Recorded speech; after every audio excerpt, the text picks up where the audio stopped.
At exactly 2:17 a.m., a security camera captured a man walking calmly into an empty subway station. He wasn't running. He wasn't looking over his shoulder. He wasn't carrying anything unusual. He simply walked down the stairs and disappeared. The disturbing part wasn't that he was never seen again. It was that every camera inside the station showed something impossible. For nearly 6 years, investigators replayed the footage thousands of times. Frame by frame, second by second. Yet no one, not detectives, forensic analysts, or surveillance experts, could explain what happened next. If you enjoy mysteries that stay with you long after the video ends, you're in the right place. Welcome to a darker shade of truth, where every clue matters, and every mystery leaves a scar. It was an unusually quiet Tuesday morning when maintenance workers unlocked the doors of Ashbrook Central Station. The first train wasn't due for another hour. Everything looked normal. The lights worked. The ticket machines were running. The platforms were empty. Until one employee noticed something strange. A black leather backpack sat perfectly upright on a bench. No one had reported losing it. No trains had arrived. There wasn't a single passenger inside the station. Station manager David Harris assumed someone had forgotten it the night before. Standard procedure required checking the security cameras before calling the bomb squad. He expected to see someone accidentally leave it behind. Instead, the footage showed something no one expected. At 2:17 a.m., a man wearing a dark jacket entered through the east entrance. He looked to be in his mid-30s. Average height, short dark hair, clean shaven. Nothing about him stood out. He walked naturally toward platform 3. He sat on the bench, placed the backpack beside him, looked around once, then stood up, and walked toward the underground service corridor. The camera followed him until he reached the end of the hallway. He turned the corner. That was the last time anyone ever saw him. Detectives immediately switched to the next camera. Nothing. The hallway beyond the corner was completely empty. No one came through. No one turned back. No one exited another door. It was as if the man had simply ceased to exist. Police assumed a camera had malfunctioned. But every nearby camera was working perfectly. Every timestamp matched. Every recording was intact. There were no missing frames. No corrupted files. Nothing. The more investigators checked, the stranger the mystery became. Because there was only one way out of that service corridor. And another camera covered it. The footage from that camera showed absolutely no one. Not before. Not after. Not ever. By noon, detectives had sealed off the corridor. Forensic teams searched every meter. They inspected maintenance tunnels, storage rooms, electrical closets, drainage systems, even the ventilation shafts. There was nowhere large enough for a person to hide. No secret exits. No damaged walls. No evidence of a struggle. The corridor simply ended in a locked maintenance room that had not been opened for weeks. The keys had remained inside the station manager's safe the entire time. The impossible mystery spread quickly among investigators.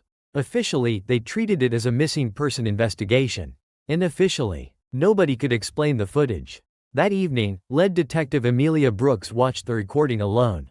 Again, and again, and again. She wasn't looking at the man anymore. She was watching everyone else. Sometimes the biggest clue isn't the person who disappears. It's the people who don't notice. As the footage replayed for what felt like the 100th time, something made her pause. Not the missing man. Not the hallway. A woman standing near the ticket machines. She appeared in the frame for less than 4 seconds. She never looked at the man. Never bought a ticket. Never boarded a train. She simply stood there, completely still, then walked out of frame. When detectives checked the outside cameras, the woman never left the station. She entered, but there was no footage of her leaving. 2 people had vanished, on the same recording, without a trace, and investigators had only just realized it. Detective Amelia Brooks didn't sleep that night. By sunrise, the surveillance room looked like a war zone. Empty coffee cups covered the desks. Sticky notes filled the walls. Every monitor replayed the same few minutes of footage. 2 people had entered the station. Neither had ever been seen leaving. It wasn't just strange anymore. It was impossible. The first breakthrough came from facial recognition. The man was identified as Daniel Mercer, a 34-year-old freelance photographer. No criminal record. No outstanding debts. No history of violence. Friends described him as dependable, quiet, and the kind of person who always answered his phone. His family insisted something was wrong. Daniel never disappeared without telling someone. Especially not his younger sister, Emma. When detectives visited Emma, she handed them Daniel's camera. He never went anywhere without this, she said. But that night, he had left it behind. Amelia frowned. A photographer leaving without his camera made as much sense as a pilot leaving without an airplane. Something had made Daniel leave home unexpectedly. Then Emma remembered something. There was a phone call. Amelia looked up. What phone call? The night he disappeared. Emma hesitated. He answered. And everything about him changed. What do you mean? He looked scared. He didn't argue. He just kept saying, I'm coming. And then? He hung up, grabbed his keys, and left. Did he say who called? Emma slowly shook her head. No. He deleted the call from his phone before he left. The room fell silent. Why would someone erase a call? Before disappearing? Police obtained Daniel's phone records. There was no incoming call at the time Emma described. Nothing. No missed calls. No text messages. No unknown numbers. It was as if the conversation had never happened. Detectives suspected an encrypted internet call.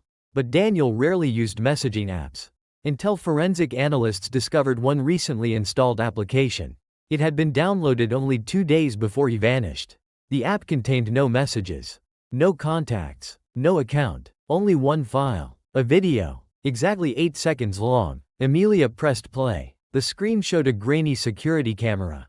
An empty hallway. A flickering light. Then a woman's voice whispered, "If you see me." The video cut to black. Nothing else. No explanation. No sender. No metadata. Just those 4 chilling words. Meanwhile, investigators focused on the mysterious woman seen in the station.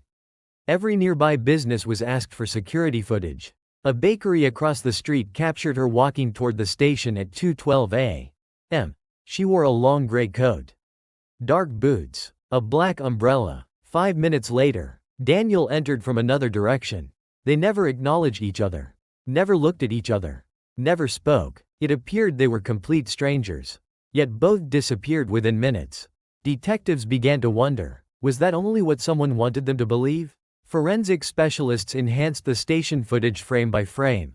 Nothing unusual appeared, until technician Marcus Lee noticed something almost invisible. He enlarged Daniel's reflection in the station's glass entrance doors. Everyone expected to see Daniel. Instead, the reflection showed someone standing behind him. A tall figure, motionless, watching him. No one had noticed because there was no person standing there in the actual footage. Only in the reflection. The room went silent. Marcus replayed it, again, and again. Every frame showed the same thing. The reflection captured someone the camera itself did not. That's impossible, one detective whispered. Amelia wasn't convinced. There has to be an explanation. But before anyone could investigate further, Marcus noticed something even stranger. The reflected figure wasn't looking at Daniel. It was looking directly at the camera, as if it knew someone would eventually watch the footage. For the first time since the investigation began, Amelia felt a chill run down her spine. Not because of what the reflection showed, but because whoever, or whatever, it was, seemed to know they were being watched. And hidden in the lower right corner of that same frame was a tiny detail no one had noticed before. A timestamp. It flickered for less than half a second. Instead of reading 2:17 a.m., it briefly displayed 2:18 a.m., then switched back. 1 second. One impossible second. That single glitch would lead detectives to a discovery that turned the entire investigation upside down. The surveillance room fell silent. Detective Amelia Brooks replayed the footage for what had to be the 1,000th time. At normal speed, nothing looked unusual, but slowed to 1 frame at a time. There it was. The timestamp flickered. Then, for a single frame, before instantly returning to 2 hours 17 minutes and 46 seconds. 1 second had appeared from nowhere. Could the system be corrupted? Amelia asked. The station's surveillance engineer shook his head. No, what you're seeing shouldn't be possible. He explained that every camera in the station was synchronized to a central server. Even if one camera failed, the timestamp couldn't randomly jump forward and backward. Unless someone had altered the recording. The possibility changed everything. The investigation was no longer focused only on a disappearance. Now there was evidence that someone might have deliberately manipulated the footage. The hard drives were sent to a digital forensics laboratory. 3 days later, the report arrived. The video hadn't been edited. At least, not in any conventional way. Every checksum matched the original recording. Every file creation date was consistent. No software had touched it after it was recorded. It was, by every technical standard, authentic. The report should have ended the investigation into the timestamp. Instead, it raised an even stranger question. If no one edited the footage, where had that missing second come from? Meanwhile, detectives retraced Daniel Mercer's final known movements. His bank card had been used just 40 minutes before he entered the station. The cashier remembered him clearly. He looked distracted, she told police. He kept checking the entrance like he was waiting for someone. Was he alone? She hesitated. I thought so. Then she frowned. Actually, there was a woman. Amelia leaned forward. What woman? I never saw her face. She stood outside the window. Daniel looked at her once, and immediately left his coffee on the counter. He didn't even take a sip. The cashier pointed toward the untouched cup, still visible in the cafe's security footage. He looked terrified. Forensic analysts enhanced the cafe video. The woman outside was barely visible through the rain. Gray coat, black umbrella, the same woman from the station. This time, however, she wasn't standing still. She was pointing, not at Daniel, at the clock hanging above the cafe door. The clock read exactly the same time stamped across the CCTV footage. That evening, Amelia spread every photograph across the conference table. Daniel, the mysterious woman, the station map, the cafe, the surveillance stills. Hours passed without a breakthrough. Then something caught her eye. The backpack. It appeared in every image. Daniel carried it into the station. He placed it on the bench, then walked away. When police recovered it the next morning, they had found nothing suspicious inside. Just clothes, a notebook, a flashlight, a bottle of water, routine items. But Amelia noticed something odd. The backpack looked flatter in the CCTV footage than it had during the evidence inventory. She requested the photographs taken at the crime scene. One image confirmed her suspicion. The backpack's inner lining had been stitched back together. Carefully, professionally, almost invisibly, detectives cut open the lining. Hidden inside was a folded memory card no larger than a fingernail. No one had found it during the first search. The card contained only one file. No title, no date, no creator. Amelia clicked play. Daniel appeared on screen. He was breathing heavily. Rain fell behind him. He looked directly into the camera. If anyone finds this, he swallowed hard. Don't trust the footage. He glanced over his shoulder. They want everyone looking at the cameras. They don't want anyone looking at. The recording abruptly ended. Static filled the screen. Every detective in the room froze. Daniel had been trying to leave a message, a warning, but the most important sentence had been cut off. Looking at what? What had he discovered that made him hide the memory card inside his own backpack? Before anyone could answer, Amelia's phone rang. The forensic lab. Their technician sounded shaken. You need to come back. We restored a few corrupted frames from Daniel's video. What did you find? There was a long silence. Finally, the technician whispered, the person filming Daniel wasn't Daniel. The room around Amelia seemed to disappear. If Daniel was in front of the camera, who was standing behind it? And why had they erased the final words of his warning? The forensic lab had reached a dead end. 3 weeks of analysis, thousands of hours of footage, hundreds of interviews, nothing. Every clue seemed to point in a different direction. The mysterious phone call, the woman in the gray coat, the missing second, the hidden memory card. None of it explained the one question everyone wanted answered.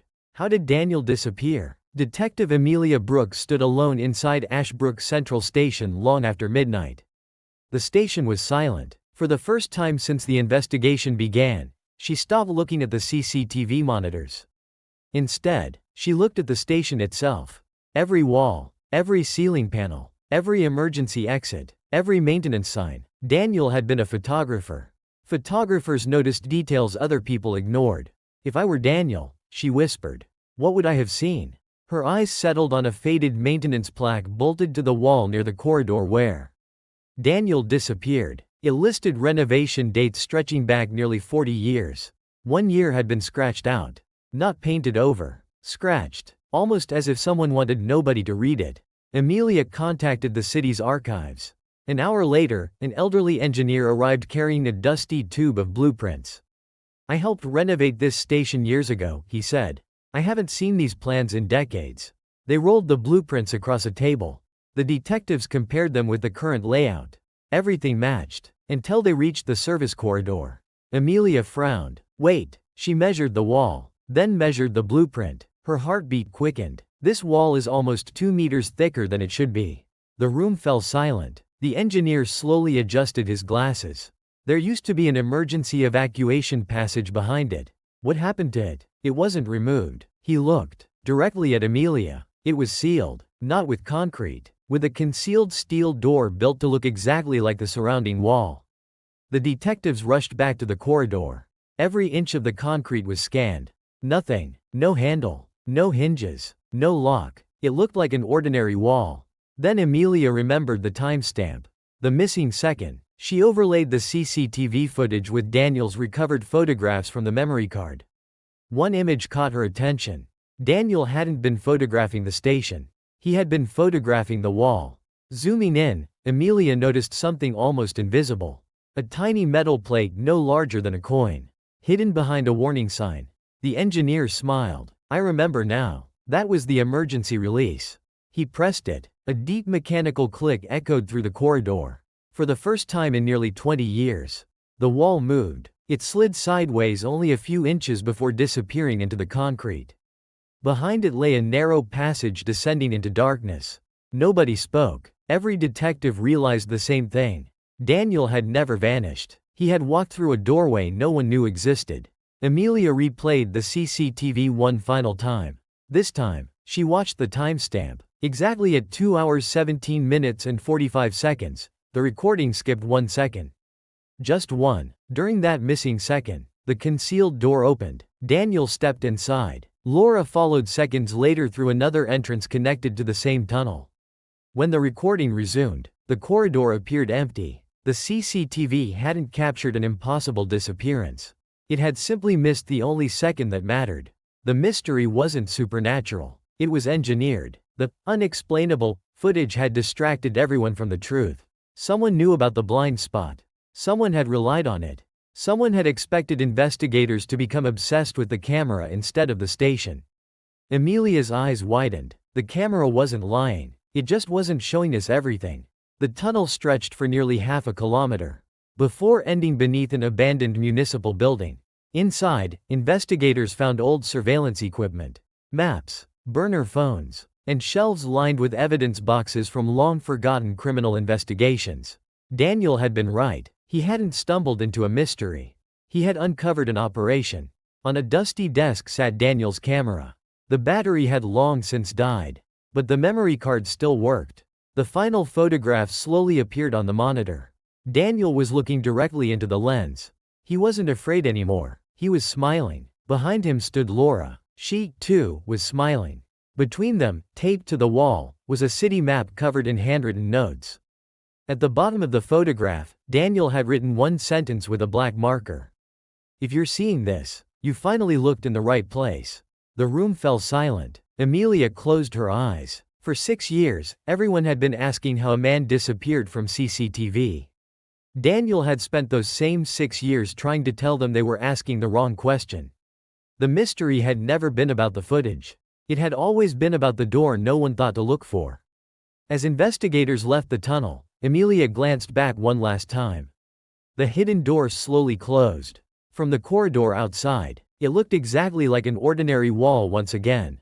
A perfect hiding place, a perfect illusion, and the perfect answer to a mystery that had fooled everyone.